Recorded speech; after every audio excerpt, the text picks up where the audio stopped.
25 বছর ধরে এক মা প্রতিদিন তার মৃত ছেলেকে চিঠি লিখে গেছে, কিন্তু সে জানতো না চিঠিগুলোর জবাব ঠিক কখন কোথা থেকে আসবে।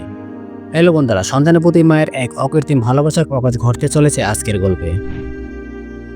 শহরের এক কোণে পুরনো এক লাইব্রেরিতে কাজ করতেন বৃদ্ধা রোজিয়া, বয়স প্রায় 80-র কোঠায়। কেউ জানতো না লাইব্রেরির পুরনো এক বাক্সে রোজিয়া লুকিয়ে রেখেছিলেন শত শত চিঠি। তার ছেলে আয়ান 25 বছর আগে হঠাৎ একদিন নিখোঁজ হয়েছিল।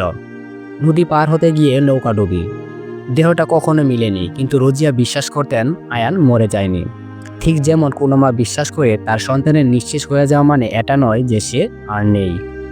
এরপর থেকে তিনি প্রতিদিন ছেলেকে একটি চিঠি লিখতেন। চিঠিগুলোতে থাকতো নানান গল্প, বাজারে যাওয়ার কথা, পাশের বাড়ির মেয়েটা কেমন বড় হচ্ছে, পুরোনো আম গাছটায় কবে প্রথম মুকুল এসেছে। আর প্রতিটি চিঠির শেষে তিনি লিখতেন, তুই কোথায় আছিস জানি না, কিন্তু আমি অপেক্ষা করে আছি, তোর মা। কেউ জানতো না এই চিঠিগুলোর কথা।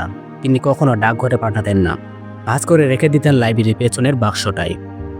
একদিন হঠাৎ করে রোজিয়া লাইব্রেরিতে আর এলেন না। 2 দিন 3 দিন কেউ তাকে খুঁজে পায় না। পরে স্থানীয় এক তরুণ গ্রন্থপ্রেমী ছেলেটির নাম সমীর তার বাসায় খোঁজ করতে যায়।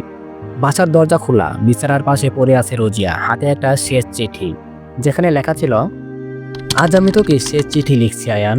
আমি জানি না তুই কোথায় আছিস, তোর মা তোকে ভালোবেসে গেছে। কাল রাতে ঘুমাতে যাওয়ার আগে আমি তোকে স্বপ্নে দেখেছি, তুই দাঁড়িয়ে আছিস নদীর ওপারে। আমি তোকে ডাক দিচ্ছি আর তুই বলছিস, মা এবার তুমিও চলো। আমি চললাম বাবা, তোর মা রুজিয়া। সুমিত কাপা হাতে বাক্সটা খুলে শত শত চিঠি, প্রতিটির শেষ লাইনে মায়ের সমুদ্র সম ভালোবাসা। সেদিন সে শহরের সবাইকে ডাকে, লাইব্রেরির সামনে বসে একে একে পড়ে শোনায় প্রতিটি চিঠি। সেদিন সেই শহরের কেউ চোখ শুকনো রাখতে পারেনি। চিঠির সেই বাক্সটা তারা লাইব্রেরির এক কোণে রেখে দেয়। পাশে লেখা থাকে, মায়ের অপেক্ষা হারিয়ে গেল ভালোবাসা থেকে যায়।